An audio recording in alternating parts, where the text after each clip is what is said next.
হুগলি জেলার চণ্ডীতলা ১ নম্বর ব্লকের কুমিরমোড়া গ্রাম পঞ্চায়েতের অন্তর্গত রমানাথপুর গ্রামের বাসিন্দা শ্রী অজয় দাস বিগত ৩০ বছর ধরে গাভী পালনের মাধ্যমে জীবিকা নির্বাহ করে আসছেন।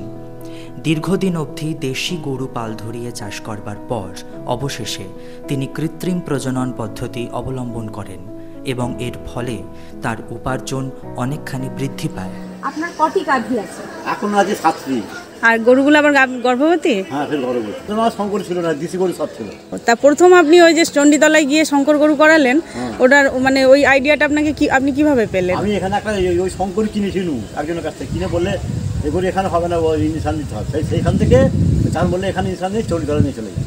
আমি গরুগুলো থেকে মোটামুটি ভালোই আয় পাই। আমার ধরো 12-14 টাকা ইনকাম হয়। আমার যদি 10 কেজি 20 কেজি দুধ হয়, আমি 10 কেজি করে দিই, 10 কেজি গয়লা কিনি। 3টে গরু থেকে মানে এক একটা 8 কেজি করে আসছে দুধ।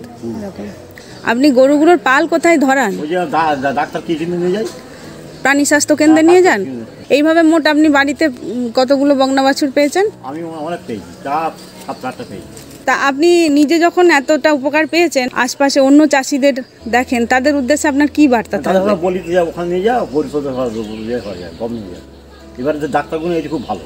বর্তমানে পশ্চিমবঙ্গের মাত্র 30% গরু মহিষ কৃত্রিম প্রজননের আওতাভুক্ত।